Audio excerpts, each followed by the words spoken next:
Another one. Another one. Another one. I was went inside the Boomin original, stolen up Boomin original. Right. Lobries and gentlegrams, the red velvet cake cobbling comical Snapchat savior, Big Mac Akademiks' long lost brother on better behavior, who can no longer call the Canadian Karen for a favor, the biggest hater of Tyler the Creator, DJ Khaled has recently had to shut off his Instagram comments due to the vast amount of people flaming him for staying silent on tragedies taking place where his parents were raised. All the while he's cancelling his album because the skinny Khaled, Canada's Katy Perry, Drake, took Khaled's stimulus package away, and with his closest collaborator closing the casket on Khaled's career, and with the world asking for Khaled to speak up for his people, and when they do, he disappears, it seems like the man who once had the keys to success can no longer claim that we the best. But regardless of the future of his career looking dark, what if I told you that one of the most successful hip-hop artists of the 2010s was actually DJ Khaled?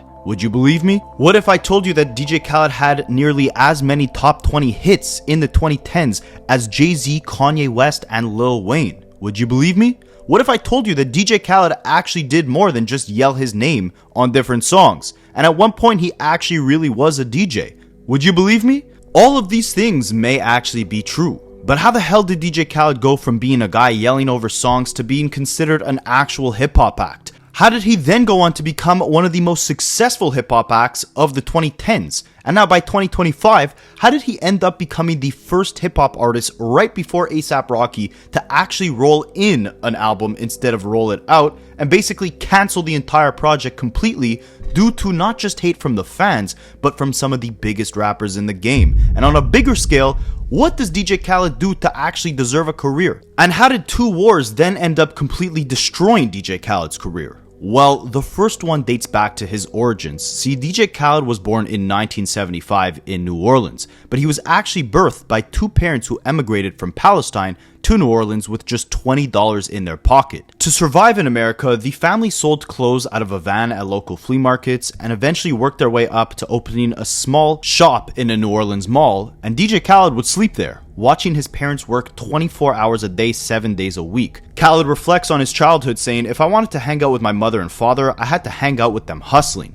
This is what shaped DJ Khaled's relentless work ethic. He's the busiest man who built a career off of no one knowing what he actually does. But he knew that whatever it is he actually does, it's what he's wanted to do since a kid. He told the Miami Times, "I knew when I was a kid, this is what I wanted to do. There's nothing else that I wanted to do more than this." As Khaled grew up, he left New Orleans with his family to start a new life in Orlando, Florida. Believe it or not, he actually started his music career as a real DJ. He worked with a small setup in his garage at the age of 13 and started building the foundation of his large physique and his large career with the help of a keyboard, turntables, a drum machine, and a stack of records that ranged from the Isley Brothers to Sam Cooke and Bob James. When he's 11 years old, he started every time he sit down at the table, Khaled, come and eat. He loved to scratch. He said, "Mom, I need to buy an amplifier or a music thing." He started scratching and the whole neighbor got crazy, noise. I said, "Let me do something." I turned the garage to the studio. And he started DJ, going to party in hotels. Just like the rest of the world, Khaled's own family was initially confused with what he was actually doing. Khaled said, "I wouldn't say the word black sheep of the family, but I guess I was. My mother and my father supported me, but other people outside the family were like, man, what's Khaled doing? He's crazy." Khaled's family's clothing business started growing, which allowed them to move from a small apartment in New Orleans to a small house in Orlando. But it all came crashing down when DJ Khaled was around 17. He said, "My dad had a bad accountant. They came in, audited him, and just took everything. They lost their stores, and we had to start all over. My parents left Florida and went back to New Orleans to start over, and I'm like, I'm gonna stay here with your blessing because I feel like my love for music might take me to where I need to go and to be able to take care of you. I manned up early because of my mother and father." And although DJ Khaled tried pursuing his DJ career in Florida, he couldn't afford to live there for long on his own, leading him back to New Orleans to stay with his parents. And in New Orleans, DJ Khaled would take a job as a store clerk at Odyssey Records. Odyssey was a CD and cassette shop that was a staple in the growing hip-hop scene within New Orleans in the 80s and 90s. The store would host performances from Run DMC to an early Cash Money Records and No Limit Records, and Khaled was eventually lucky enough to DJ some of these events at the store. I'm always curious if anyone watching these videos has any ties to some of the history that I talk about, so if you remember visiting Odyssey Records, drop a comment. But if you're curious how DJ Khaled was always able to get massive stars on all of his albums while seemingly doing no work aside from saying "we the best," working at Odyssey Records played a massive role in this. This was the mid-1990s, before Cash Money had signed their massive deal with Universal Records, but they were on fire in New Orleans. They were an independent record label that would send boxes of cassette tapes to the CD store, and DJ Khaled was the one unloading all these Cash Money cassettes onto the shelves. Birdman, the founder of Cash Money, would come in and hand Khaled a box of albums, and they would essentially sell out instantly. Khaled would get calls from record labels interested in signing Cash Money, and they would ask him, is it true? Are these albums really selling out as quickly as Birdman is saying they are? Pull out his trunk a bunch of tapes, and he would come drop them off on the counter, and I would have to report them in to your man Gary. I used to own Odyssey. As soon as he dropped them off, I would call them like an hour later and be like, yo, everything's gone, sold out. All the record companies used to call. This before, I guess, he had his deal. And the record companies used to call the record store, and I would pick up and be like, yo, is it really true that y'all selling that many tapes and CDs? I'm like, oh, nah, this shit real. Lil Wayne, way back then, when you want to buy a cassette, you go to Odyssey Records. What was Odyssey Records? You go to Odyssey Records right in the Carti Shopping Center, and you would, on a nice day, you'd find DJ Khaled in there DJing and selling records. I shot at Juvie. And Khaled wasn't just stocking shelves with CDs. He witnessed history while DJing at that record store. He saw the day that an 11-year-old Lil Wayne came through and met Birdman for the first time. I was there when Lil Wayne met Birdman. The Wayne, I'm just trying to show you how I work with the biggest. I've known them for so long. We all came up. Majority of the biggest artists that we all love out here, I came up with them at that time. So when you see a Ross or a Wayne or a Future, I remember meeting Future before Future was Future. The beginning of my career, yeah, I was around all the greats, but they were becoming the greats. So yeah, if you guys didn't know, an 11-year-old Lil Wayne actually started his career rapping because there was a rapper signed to Cash Money named Lil Slim. Lil Slim knew Lil Wayne from the neighborhood they grew up in, and when Birdman was doing an autograph signing at Odyssey Records, the same store that Khaled was DJing at, Lil Slim brought Lil Wayne to meet Birdman, and the rest is history. The day I met Baby and Slim, Friday the 13th, 1993, it was a Cash Money Records autograph signer at a record store called Odyssey Records in my hood. They also had a rapper on their label from my hood by the name of Lil Slim. Lil Slim had heard me rapping, so he told me that he would tell them about me. When I got to the autograph signing, he was like, yo, Baby and Slim, this the dude I told y'all about. I was like 11 years old. They asked me to spit, I spit. So they was like, there's something different about you. Khaled would continue DJing at the New Orleans CD store as Lil Wayne formed the early stages of his career. If you knew the history of Cash Money, you know one of their early stars was BG. But BG was originally part of a group with a 14-year-old Lil Wayne called the Bee Gees. They put out a project together in 1994, but around that same time, Lil Wayne's mom made him stop rapping so he could focus on school. Weezy says that when he'd go back to school, none of his friends there would believe him that he actually had an album out with Cash Money.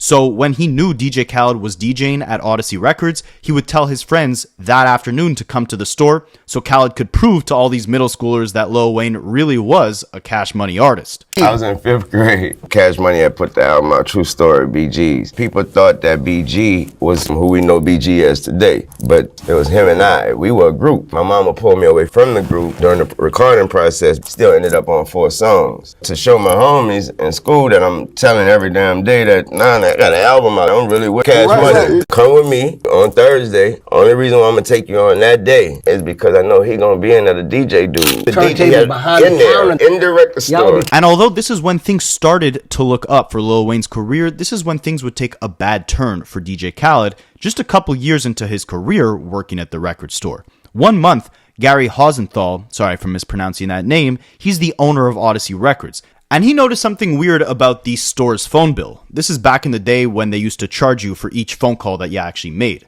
Gary said, I'm looking at all these calls and I'm like, I never called these people. Someone had been using the office phone to contact record labels in New York, and Gary didn't know why. He knew it was one of his employees, but he decided not to make a fuss. But to make sure it didn't happen again, he unplugged the phone in his back office and moved it to the front of the shop. Then a few weeks later, he dropped by the store, and when he walked in, he noticed the phone was missing from the front. DJ Khaled, who was supposed to be working at the counter, was also missing. Gary walked into his office, and he saw DJ Khaled with his feet kicked up on the desk, yapping on the phone while he was supposed to be on the job. He had been moving the phone to the back of the store when Gary wasn't around. And this was the moment where he was forced to leave Odyssey Records. Gary says, "I think that may have been how we ended our professional relationship." Nowadays, Gary, just like most of us, is kind of confused on what the once DJ ended up actually doing to achieve the amount of success that he now has. Speaking on Khaled's long come up from the Odyssey Records days, Gary says, "I'm proud to be a small part of whatever he is today." He pauses before asking, "I don't even know what he is now. What's his deal?" Well, after getting fired from Odyssey Records in New Orleans, Khaled's deal was taking the little money he had from working at the store, booking a flight back to Florida, and doing whatever he could to make it in music. Just like his parents before him, Khaled arrived to Miami with not much more than $20 in his pocket, and he slept in motels, his girlfriend's car, this was back when he could fit in a car, and he'd sleep basically wherever he could. The radio scene in Miami was much bigger than New Orleans, so DJ Khaled did whatever he could to start DJing live on air and essentially kicking off his music career. In his first year, a lot of people turned him down, but eventually in the mid-90s, he met the producers Cool and Dre. They were DJing on Mix 96, which was a Caribbean pirate radio station. Pirate radio refers to radio stations that broadcast without a valid license. They usually operate illegally, so you could think of them like an underground radio station. Khaled came up to Cool and Dre and said, "Hey, I just moved to Miami from Orlando, and I've been trying to get on the radio. Everyone keeps telling me no. I wonder if I can get some time on your slot." Now, this was before Cool and Dre would become the Grammy-nominated producer duo, and they were about to head on a trip to Atlanta for a big opportunity. So they let Khaled take a chunk of their radio airtime, and once they eventually left for Atlanta, Khaled ended up taking their whole slot. Cool and Dre said that when we got back to Miami 9 months later, Khaled had already taken over the city. When we came back to Miami, the first thing we did was turn on Mix 96, and all day long, it was just Khaled. Khaled was sleeping at the radio station. Just like his parents hustling their clothes out of their car 24/7, Khaled used to hustle on the turntables, DJ until the early morning, pass out on the floor, wake up, and do it all again, until he quickly became a strong voice on Miami radio. His marathon sets led to club gigs and eventually a residency at Miami's Rockers Island, which was a Caribbean festival. During his near homeless hustle in Miami, somehow Khaled also ended up in New York at one point, and that's where he met Fat Joe in 1993. Joe was about to release his first album, and Khaled, I guess through being connected to record stores and radio stations, he had snagged a vinyl copy of the album before it was released. So when he saw Fat Joe, he asked him to sign the album and if he could rep Joe's label, Terror Squad. When I met Khaled, he had the vinyl to my debut album. "Yo, Fat Joe, can you sign this?" "What the are you doing with the vinyl on my album?" This was several weeks before Represent came out. I didn't even have a vinyl copy. He was the same charismatic DJ Khaled as you see today. "I do my thing," he explained. "I gotta get my Fat Joe early. Nobody's gonna stop me from winning. I'm out to win." I took such a liking to him. I kept in touch with him, and we became friends.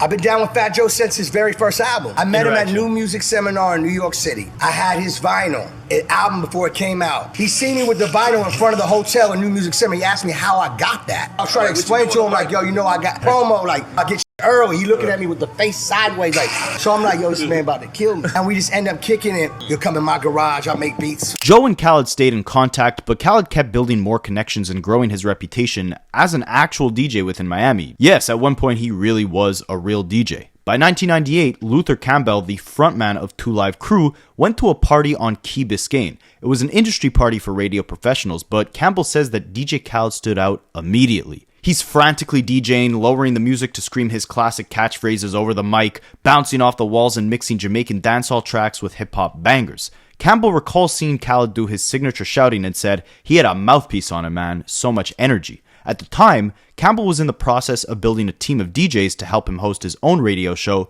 The Luke Show, on the Miami station 99 Jams. Campbell had already heard Khaled on the Caribbean Pirate Radio, but seeing him DJ that party in person, he immediately recognized the loud shouting voice over the mic and knew Khaled would be the perfect guy for his team. He said, "It was energy. Imagine the Energizer Bunny. Now imagine that bunny is big and hairy with a knack for spinning vinyl. How could you not want that on your team?" Initially, the higher-ups tried to kick Khaled off of the show. He was too loud, unpolished, and he was offering too many major keys. But Campbell told his bosses, "If Khaled goes, I go." And through that, Campbell started coaching Khaled, specifically telling him, "Don't scream at the audience, scream with them." And with that advice and a new slot on a mainstream Miami radio station, Khaled started blowing up. There's no question that DJ Khaled has been blowing up the spot, from clubs to video appearances to his work here at 99 Jams. 99 Jams, South Waters, #1 we hip hop and R&B. It's DJ Khaled, the Dawn Dada, Big Dog Pitbull, Terror Squad. There's DJs and there's DJ Khaled. There's radio stations and there's 99 Jams. We are the #1 radio station in the world. 99 Jams. Let's go. And going crazy on the radio gave Khaled his next big into the industry. While he came a long way from DJing at Odyssey Records, helping a 12-year-old Lil Wayne convince his friends that he was actually a real cash money rapper,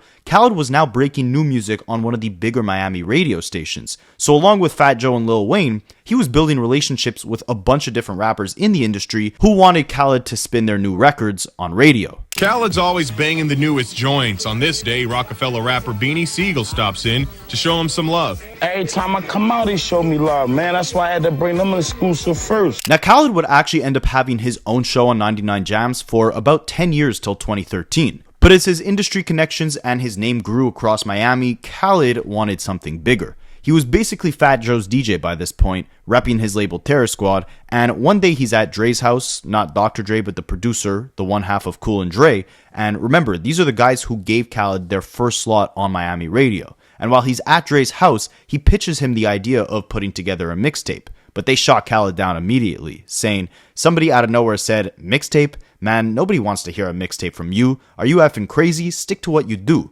Play in the clubs, DJ on the radio. But Khaled didn't listen to them, and in March of 2005, he released his first project, a free mixtape called This Ain't a Movie, Dog. For the mixtape, Khaled called on his industry friends like Jadakiss, Fabulous, Fat Joe, and more, and you can hear Khaled yelling over a bunch of their tracks, laying the foundation for the first time we'd hear DJ Khaled do what we now know him for today. But back then, it was a bit more than just yelling over other people's songs. He was actually putting together this project like a real mixtape DJ, premiering new music, transitioning the tracklist from song to song. He even premiered Fat Joe's 50 Cent diss record, F50. Now, correct me if I'm wrong, but I think the first time the world heard this diss song was on a DJ Khaled mixtape. And it's hilarious to hear a young DJ Khaled yelling over Fat Joe dissing 50 Cent.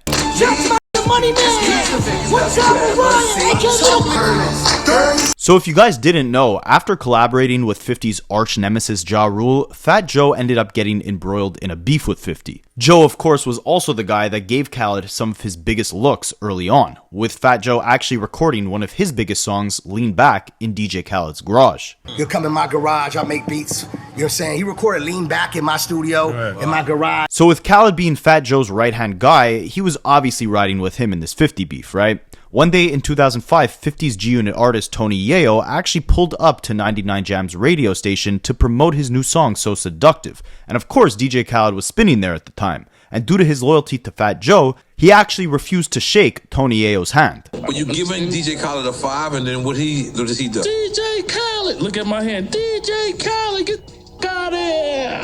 Nah, I can't believe this. So I'm like, yo, Khaled. So now DJ Khaled is embroiled in this 50 Cent beef, and around the same time that Khaled was coming up in Miami, so was Rick Ross. So Fat Joe, DJ Khaled, and Ricky Rose formed the fire-spitting Fat Friend family, and Rick Ross later also had a beef with 50 Cent of his own, which DJ Khaled also inherited. And this led 50 Cent to get his guys to find out where DJ Khaled's mom worked, and to find DJ Khaled's house, film the entire thing, record a little poem about it, and post it online. I see him at the BET Awards. That's funny. I remember seeing Khaled. Y'all got this little poem I wrote for DJ Khaled. It's called I Just Want to Tell You What a Psychic Told Me. Your car tires got stabbed out. Now you know, I know where you be. I just want to tell you what a psychic told me. I know where your mama house at. Now look, you can see. But I just want to tell you what a psychic told me. I know where your mama work at. Now look at her, sleep.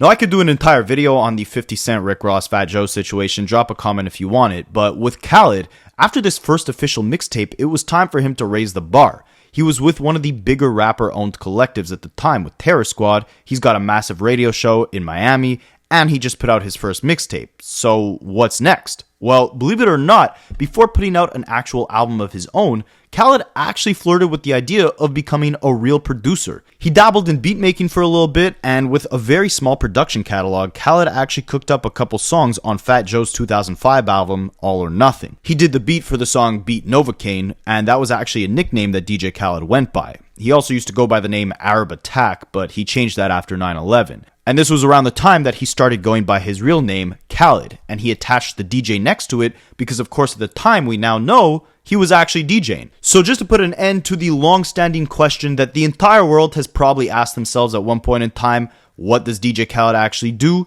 Like I said, we now know he really was DJing on the radio and at some clubs in Miami. He had a very short career of producing some beats as well, and he was also a mixtape DJ. A lot of you guys probably know what a mixtape DJ is, but for those that don't, back in the 90s, before you had the internet to find the music you liked, DJs played a major role in being tastemakers and giving rappers their first big look. If they played your music on the radio, in the clubs, or even better, if they put one of your songs on their tapes that were circulating the streets, that would end up playing a major role in breaking rappers early on and helping them grow their buzz. Initially, the mixtape was basically just one long DJ set in the form of a CD, with each song having a transition into the next, but then you had guys like DJ Clue who revolutionized the way that a mixtape was constructed. He popularized the idea of DJs premiering exclusive tracks, new records, and freestyles, and some of their favorite songs, all on one project and then distributing it out locally. But once the internet took over, mixtapes were mainly distributed online, where DJs like DJ Drama would create his legendary Gangsta Grill series,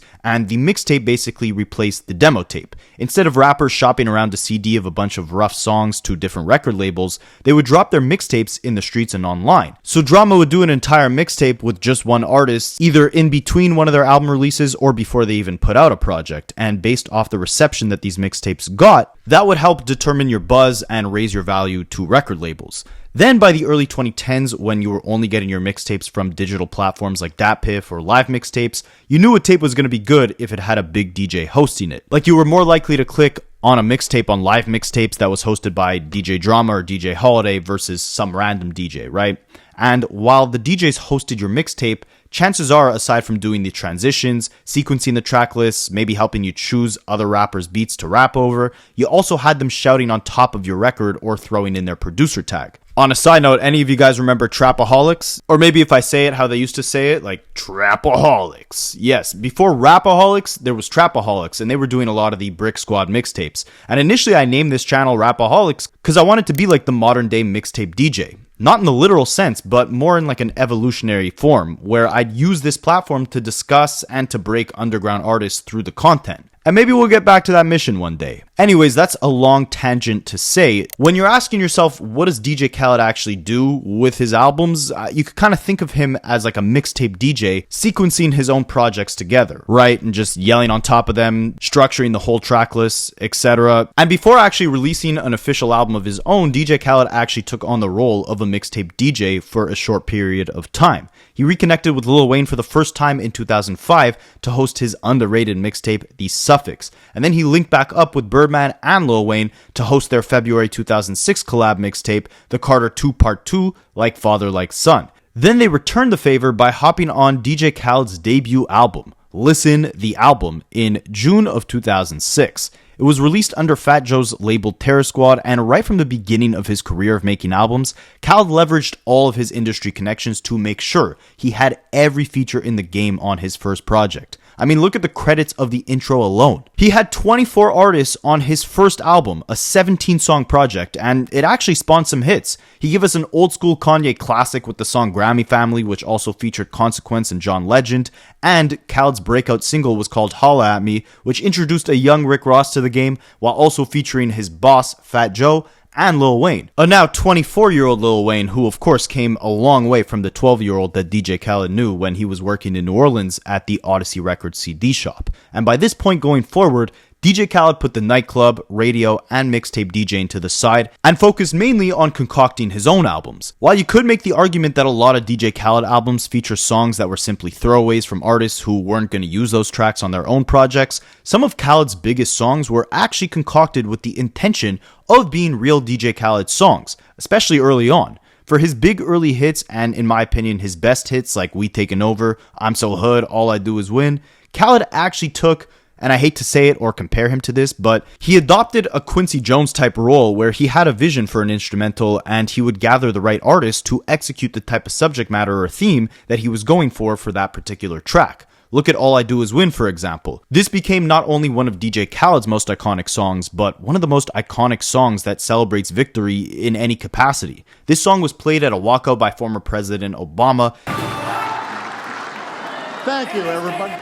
You could hear it in pretty much any mainstream commercial that tries to sell you some motivational BS. But that song wasn't just a throwaway that was gifted to Khaled. It was Khaled himself who laid the groundwork for the vision of that song. He had the beat, and T-Pain wasn't working at the speed or urgency that Khaled felt necessary to align with the anthemic essence that he was going for. So he told T-Pain to stay in the studio. T-Pain said, "But I was about to go leave and get dinner." So Khaled said, "Wherever you were going to go eat, I'll order it here." So T-Pain had Khaled order a bunch of lobster to the studio, and they got to work. Khaled still wasn't satisfied with the lyrics, and he told T-Pain the song isn't about wanting to win or needing to win, it's that all you do is win. He essentially fed T-Pain the actual foundation of the track, and T-Pain put the pieces together with his melodies. DJ Khaled was like, "Look, man, I got a beat. I really like this beat. I need a hook on it." I was like, "Man, I was just about to go eat. Can we do this tomorrow, next week, or something like that?" He was like, "Where were you going to eat? I'll bring it here. I'll have them bring enough for 10 people in the studio." I was going to get like checkers or something, but I was like, man, I was going to get this lobster and this steak. And sure enough, had people bringing in trays of lobster and steak. The way me and Payne make records, he always wants me to give him my vibe, my talk. Like, what you about right now? And I just kept telling Payne, man, we got to win, man. So, he goes in there and he just goes, all I do is win, win. I'm not lying. Every time we have a conversation, I record. And he just keeps going. Was it really just him kind of badgering you like, yo, we got to win, I got to turn my It was a lot of that. And I was like, give me the talk. He did all that, we got to win. And then I started doing, all I do is win. The things I was thinking of and the things I was saying back to him, he kept saying, nah, that's not big, that's not big. And I'm like, okay, well, what about I want to win? And it's like, nah, that's not it. What about I'm trying to win? No, that's not it. Well, goddamn, Khaled, I guess all I do, all I hit the goddamn record button. When we make records, I always come up with like words. Like when we make Go Hard, like or Out Here Grinding, or I'm So Hood, like it's just I would come up with like a one word, like win. You don't write, you just go in the booth and I have that button that you push to talk back and forth. That's why I respect like a Quincy Jones. It's who you could put in a room together. You kind of almost have to orchestrate a situation and have a vision and a dream. So at this point, about 3, 4, 5 years into his actual career as an album artist and with a slew of hits with Lil Wayne, it only made sense for DJ Khaled to eventually bring things full circle.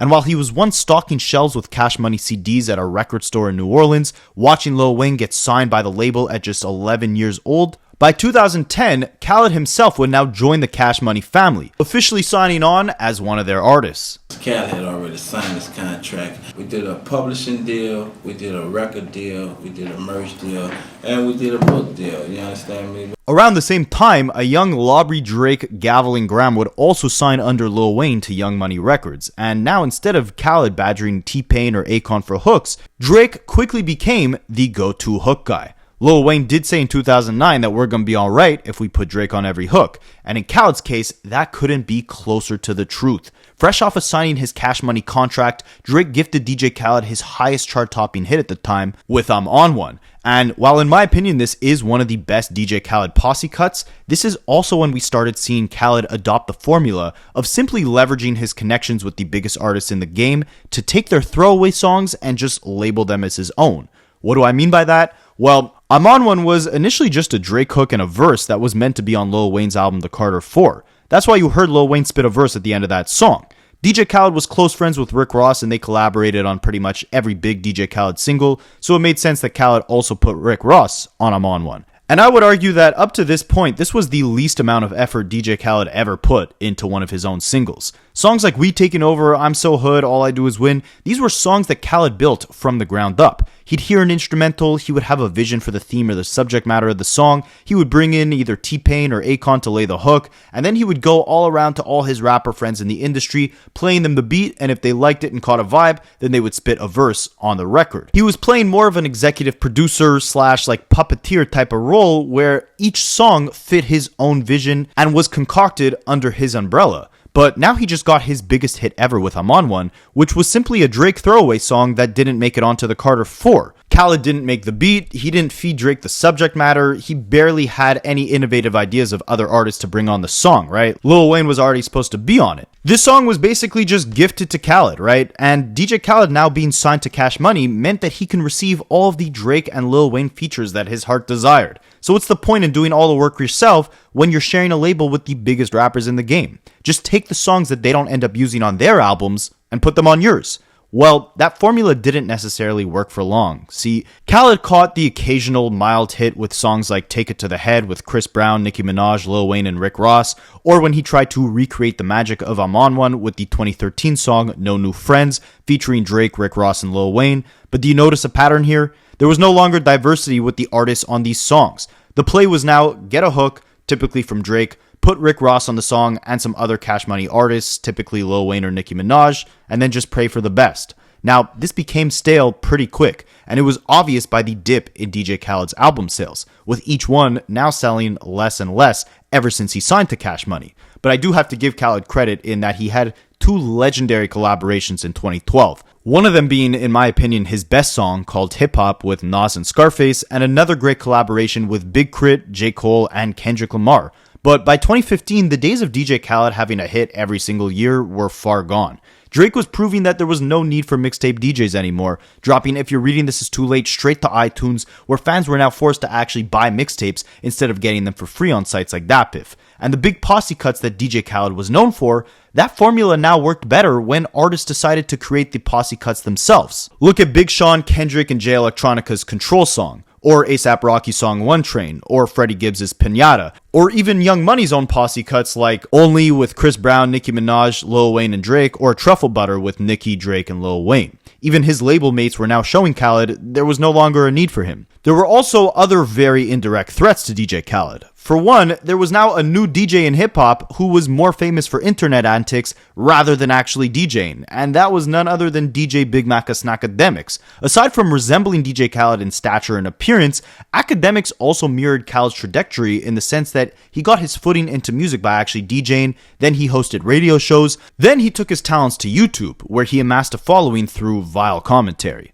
DJ Khaled was no longer the most viral DJ that didn't actually DJ. That was Akademiks. And on the music side of things, real producers like Metro Boomin started taking Khaled's blueprint of making projects of their own with artists where they would not only executive produce the tracklist like DJ Khaled had been doing, but Metro would make his own beats, and his catchphrases and production tags were a lot more iconic than DJ Khaled's. Think about the Drake and Future collab tape What a Time to Be Alive, which was solely produced by Metro and Southside. Then think of all the times in 2015 and 2016 where you heard the tag, if Young Metro don't trust you, I'ma shoot you, or Metro Boomin wants some more, or we got London on the track, or another large DJ, Mustard on the beat. All of these guys were active, real DJs or real producers who started taking Khaled's formula of having their own tags, making their own albums with track lists featuring tons of their rapper friends. But unlike Khaled, these producers had a signature sound that they were known for, and their albums were much stronger, considering the fact that artists like Mustard and Metro actually made their own beats and concocted cohesive track lists for their projects. Now you might be saying, but Rapaholics, didn't you say DJ Khaled was an actual producer? Like, what does he actually do?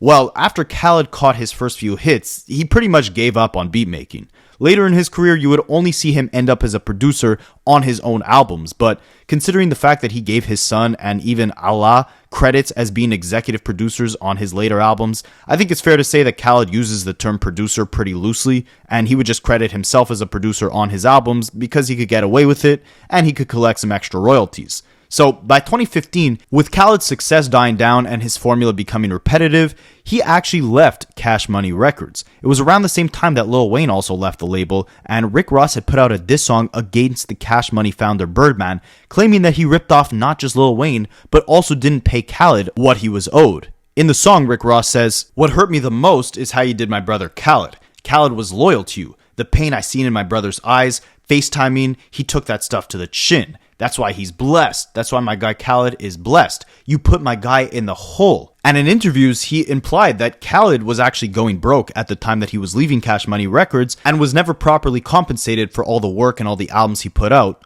on the label. And this really marked a pivotal time in Khaled's career. After all those Drake throwaways that Khaled put on his album, he wasn't properly compensated by Cash Money, and he wasn't left with much cash money of his own to continue his music career, which was now slowly dying. But Khaled had something that no DJ, no producer like Mustard or Metro, no one had. He had an insane character. The same charisma and foolish personality that drew in Fat Joe in the early 90s and got him a placement on the 99 Jams radio station in the late 90s would now serve DJ Khaled a whole new, revitalized, larger purpose. A revitalization that saved his whole career. And not just saved his career, but brought it to heights that he had never seen before. And the crazy part is, this was all unintentional. Some people can't handle being great.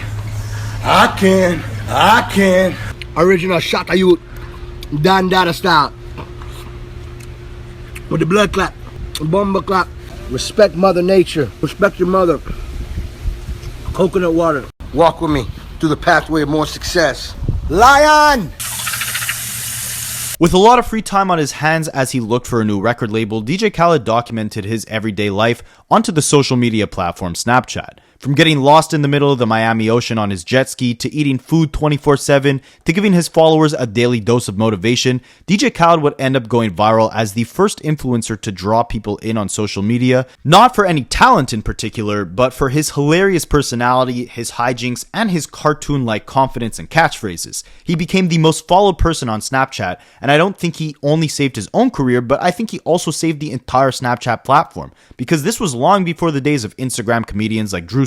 And back when this was going down in 2016, the idea of a TikTok or Instagram influencer wasn't fully formed yet. But fans knew that if they wanted to get a glimpse of what Khaled was doing, they had to find it on Snapchat. So Snapchat and DJ Khaled's numbers started climbing astronomically, and the former DJ quickly became a caricature of his former self. It wasn't about dropping the hottest record anymore, it was about coming up with the most hilarious, outlandish, motivational catchphrases that could keep his new Snapchat fans engaged. I'm leaving the gym. There's a lot of days in the gym, so I refuse to give the A my energy. Big up Mother Nature for watering my plants with the rain. Lion! Make sure you respect your mother. Hey, yo, Daniel, happy birthday. Thank you. How's business? Booming. Ben, how's school? Amazing. Ben, how's business? Booming. I like that. The ladies always say, Khaled, you smell good. I use no cologne. Cocoa butter. Cocoa butter is the key. They will try to close the door on you. Just open it. Another one. Hey, what? With the blood clot. Hey, yo, just school, man. With the bum buck. Hey, yo, just school, man. With the buck. Hey, yo, just school, man. Another roadblock. We will overcome it, though. Happy birthday, Khaled. Don't play yourself. We the best. Another one. But this Snapchat success also worked great for his music career because he now had a whole new set of eyeballs on him. This would lead him to have a much larger budget to work with to acquire features from artists for his new songs. And after signing a deal with Jay-Z's Roc Nation label, he teamed up with Jay to give us the hit song that encapsulated his key catchphrase. I Got the Keys, DJ Khaled, Future, and Jay-Z. This song kind of felt like Khaled going back to his roots. Like, the subject matter was obviously crafted with DJ Khaled's newfound success story in mind. And I'm assuming Khaled was the one behind the idea of getting Future and Jay-Z on the same song together. Looking back, I don't know how I bumped this song. It didn't age very well. And he had another hit around this era that, in my opinion, also didn't age very well. One of his biggest hits at the time with his frequent collaborator Drake for the song For Free. But beyond becoming a frequent name that you'd see on the Billboard charts, DJ Khaled quickly became a household name in the mainstream. He'd appear on every late night talk show, award show, sporting event, tacky commercial, and a lot more. DJ Khaled! Made with 100% real milk. Nesquik. Fuel for the bunny inside. Yo, Devin, remember to brush in a circle motion. Thank you.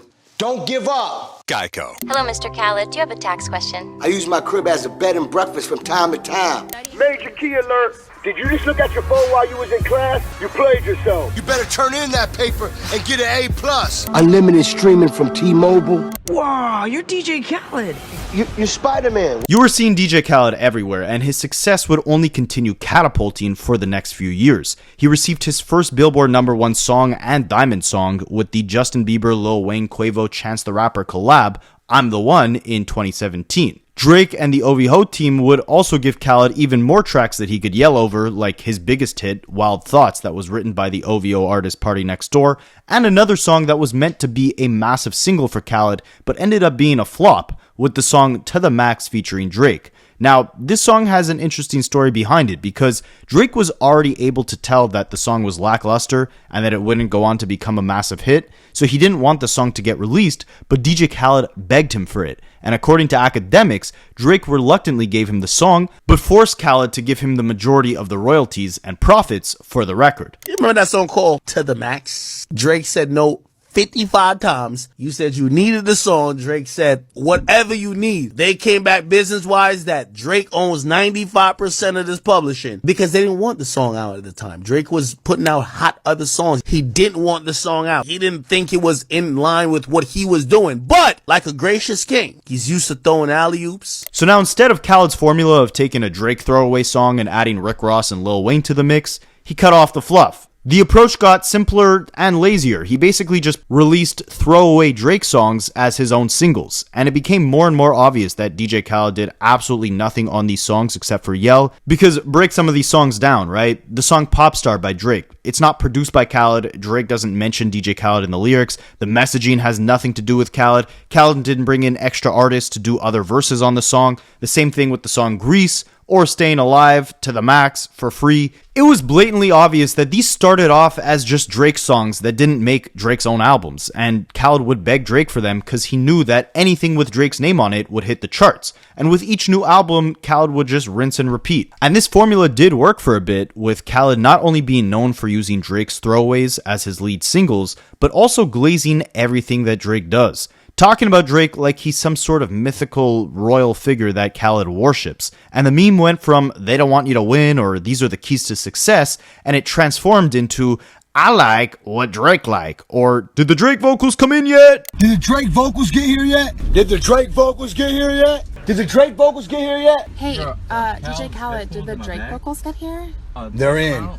They're in! Oh my god, they're here! Stay tuned. I like What Drake like. I like what Drake like. Find out what he likes for breakfast. I like what Drake likes. I like what Drake like. I like what Drake like. Hey guys. I like what Drake like. You want to go to Noah's Ark, right? I want to go where Drake goes. Noah's Ark. Wherever Drake goes, I want to go. I want to go where Drake goes. Is this where Drake goes? Did the Drake vocals come in yet? Did the Drake vocals get here yet? Hey, yo, Khaled, did Drake vocals get here yet? It's top secret, my brother. The Drake vocals are in. Did the Drake vocals come in yet? You know everything's top secret, my brother. Everything's top secret. Hey, yo, Drake. Did the Drake vocals come in yet? Chill. You know everything's top secret. Yo, Juan, did my vocals come in yet? We like that. Yeah, we like that. I like that. Yeah, we like that. CJ. Did the Khaled vocals come in yet? Khaled was slowly shaping his entire brand and catalog around being a naggy pest to Drake, and he had now built a new formula. But just like how his last formula of throwing Rick Ross and Lil Wayne onto an instrumental and then getting Drake or T-Pain onto the hook got pretty old, this approach of using Drake's throwaways as his own singles got stale and tiring pretty quickly too. And this became apparent on DJ Khaled's 2019 album, Father of Assad. This was the first Khaled album in a while that actually didn't have a Drake feature. And it was obvious here that Khaled couldn't concoct commercial quality on his own without the Canadian clown by this point. He announced the album in March 2018, with the release of the first single, a song featuring Future, Jay-Z, and Beyonce. You might be thinking that's an insane lineup for one song. It must have been a massive hit, right?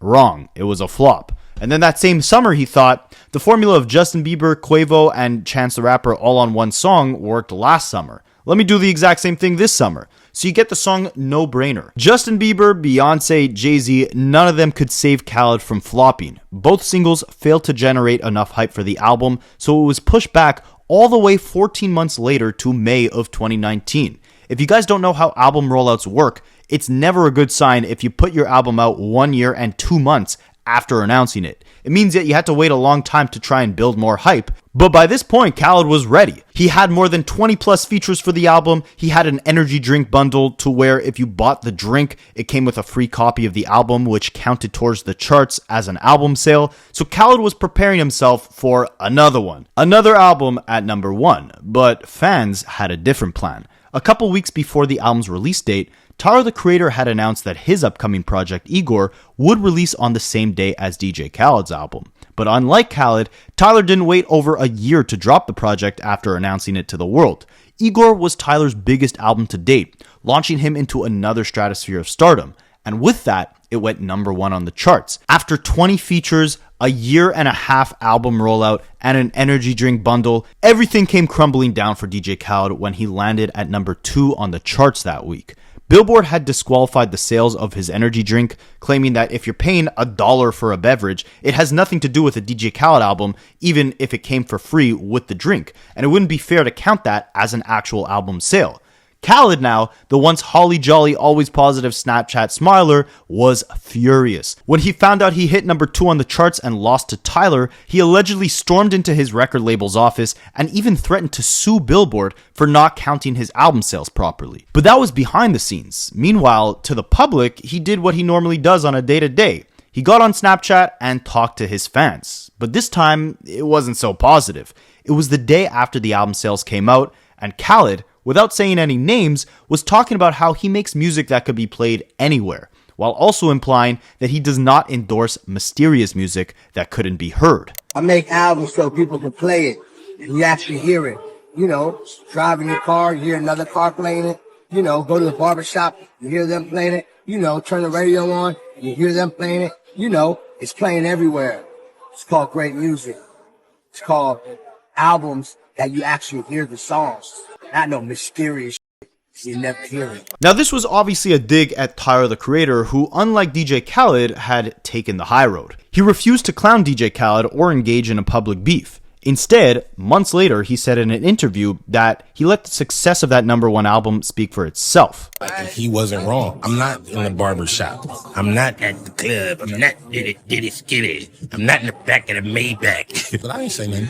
I just let that number 1 speak. The ego had to deal with that because his whole identity is being number 1. When he didn't get that, that sat with him longer than that moment because his whole identity is we the best. We the number 1. When the underdog to him took that away from him, ego was deflated. And just like that, DJ Khaled's facade of being a holly jolly, happy-go-lucky, motivational, always positive public persona had immediately vanished. It's easy to fake a smile when everything is going your way, but faced with the slightest bit of adversity or failure, and you start whining and crying and tearing down other artists, nonetheless, artists who actually produce and write everything by themselves, this completely destroyed the public perception of DJ Khaled. And it showed that the very personality and behavior that took him from nearly bankrupt DJ to global superstar influencer was all fake. It was all a charade. And meanwhile, DJ Khaled got caught in an even bigger charade when him and Floyd Mayweather promoted Centratech's crypto, which raised $32 million by falsely claiming partnerships with Visa and MasterCard.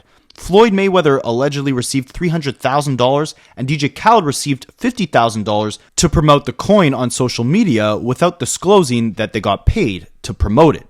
This violates securities laws, so the SEC had charged them with a combined total of almost $800,000 in fines. Khaled paid $152,000 and was banned from promoting any sort of security for the next 2 years. So with all this piling up, it seemed like the mask was now being peeled off behind who DJ Khaled truly was. People grew tired of the same formulaic music and repetitive catchphrases and gimmicky, overly positive personality that wasn't even genuine. So DJ Khaled decided, like he had many times in the past, to double down on what worked, which was 2 things. Number 1, on the music side, was begging Drake for a song that Drake wasn't going to use for his own album, and Khaled taking it for his album. That had been working for years, and the first time he stopped doing that was on an album that ended up going number 2 to Tyler, the Creator. So from this point going forward, anytime Khaled needed a hit, he just used an old Drake song. I don't know what to say. It's every waking moment that I'm alive. It's like you give someone everything you have, and they're just like, another one,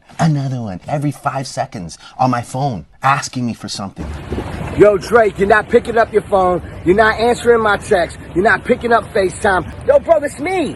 It's me. Pick up your phone, man. Let's shoot this video for Greece, man. I'm telling you, it's going to be legendary. On the social media side, again, DJ Khaled was always known for his goofy personality. And while the overly positive aspect of that personality was likely a facade, it's not hard to fake acting like a goofball. And being a goofball actually always did seem like a genuine aspect of who DJ Khaled was. So aside from on the music side doubling down on just taking Drake throwaways, making them his own hits, on the social media side, he essentially doubled down on being a clown. This is called what? That's just avocado toast. This is called what? Turkey sausage. This is called what? Turkey bacon. And this is called what? Veggie scramble. And what is this? Those are pickled banana peppers. And what is this? Berries and seeds. And perhaps what is this?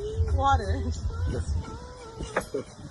Sunday morning, Sunday brunch, Sunday breakfast. Call me asparagus. Tell him to bring out the lobster. Tell him to bring out the lobster. Tell him to bring out the lobster. Light. There's roadblocks. Chili aioli. Shrimp, what? Steamed shrimp shumai. Have you ever played rugby? Roses are red. Violets are blue. Yo. Let's go to the beach. Let's go swimming.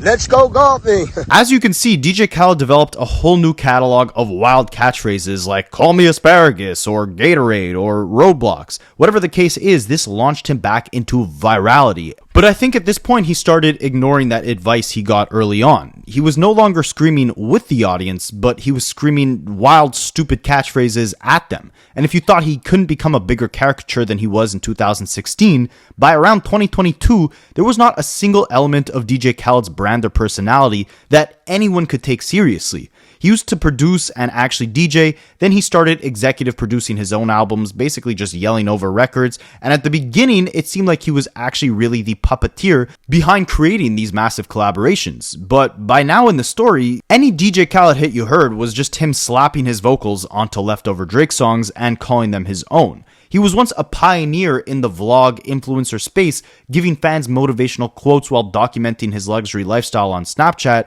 but now he was just documenting how much of a goofball he can be, and how high the bar can be raised for how fried his catchphrases could become. And I guess, if the formula ain't broke, don't fix it, and once it does break, that's when you gotta pivot. Well, that's what DJ Khaled is now faced with by 2023.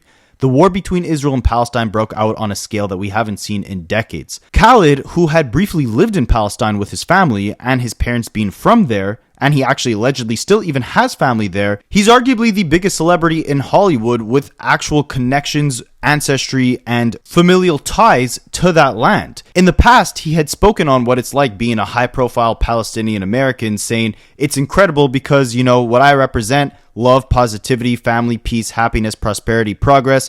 I mean, just to be able to say that I'm an American Palestinian, that's so beautiful." But as the conflict and destruction in the territory escalated, it became more and more strange that DJ Khaled didn't say a single word or try and offer any form of positivity around the conflict. DJ Vlad, who just like DJ Khaled is another DJ who's not actually known for DJing, he pointed out how strange it was that both Drake and DJ Khaled were silent on the issue, stating, "Has anyone noticed that the most famous Jewish person on earth, Drake, and the most famous Palestinian person on earth, DJ Khaled, haven't said a single thing about the Gaza-Israel conflict? It's not like Drake is too busy. He's been writing paragraphs about Joe Budden hurting his feelings about his new album. DJ Khaled has been working overtime promoting his new Jordan sneakers, but both of them have been silent on this topic. Why is that?" So to the few fans left who genuinely thought DJ Khaled stood for positivity, unity, love, and family like he had claimed, and like his Snapchat persona had portrayed, they were now dwindling off with each new day that Khaled stayed quiet on the conflict. Khaled's own cousin says that Khaled's silence on the issue has strained their relationship. So of course, this is a horrible look for DJ Khaled, who by 2022 had probably spent millions on his album called God Did, with features from everyone from Jay-Z to Drake, Lil Wayne, etc. He had expensive samples on there, and there was not one real hit to come out of that project. So, as he puts it, he needs another one.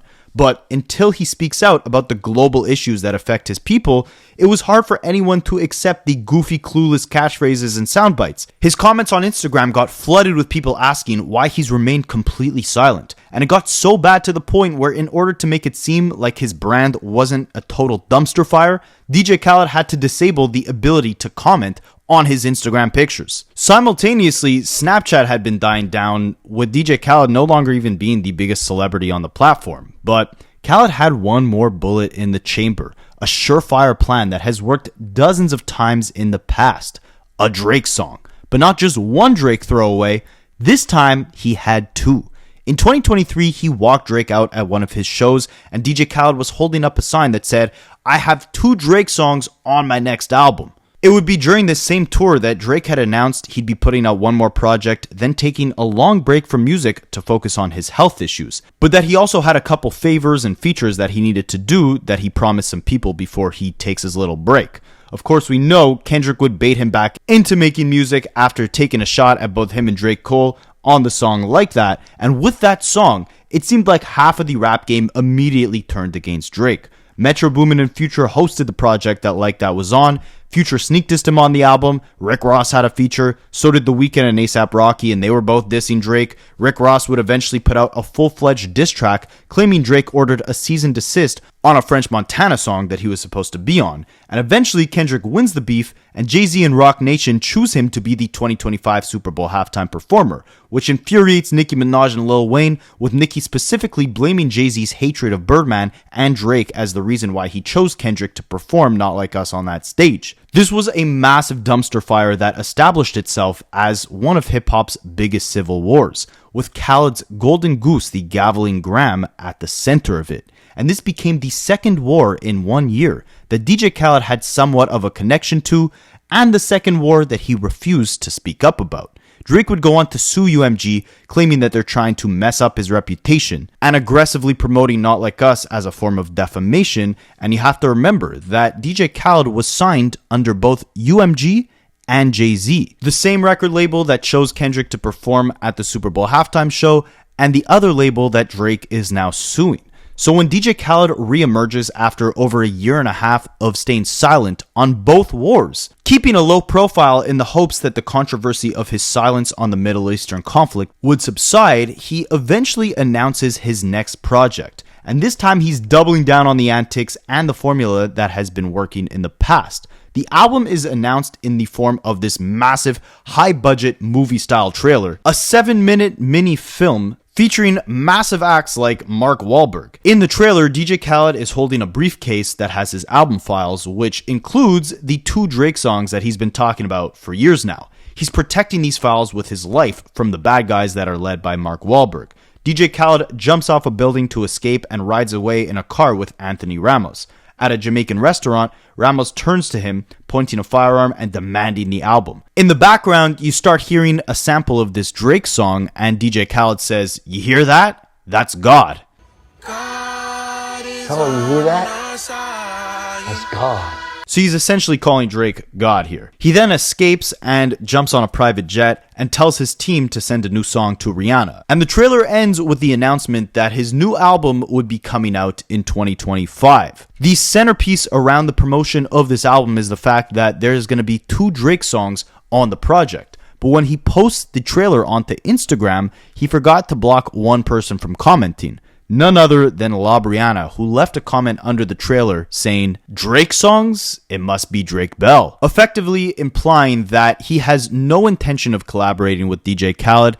DJ Khaled releasing this new album on two record labels that Drake is going to war against, and after many artists that are close friends with DJ Khaled effectively turning on Drake, like Future, Rick Ross, Metro, and more, DJ Khaled's silence in this civil war led Drake to not want anything to do with him. And with his public reputation tarnished by the fact that he stayed silent amidst a real world war affecting his family, and his professional reputation destroyed by the fact that he stayed neutral in a rap battle that targeted his greatest collaborator, DJ Khaled is faced with the most difficult crossroad of his career. The social media antics were no longer mindlessly consumed by his fans, with public backlash getting so bad that he had to turn off his social media comments, and he can no longer distract distract the world from these controversies in the form of new hit records, because the only guy left to give DJ Khaled hit records now refuses to give him another one. And this all stems from the fact that DJ Khaled was too consumed in keeping up a fake, happy-go-lucky, disingenuous persona that he ended up alienating himself from the fans and friends who supported him the most. Who does he turn to now? Let me know what you guys think, and I'll catch you in the next one.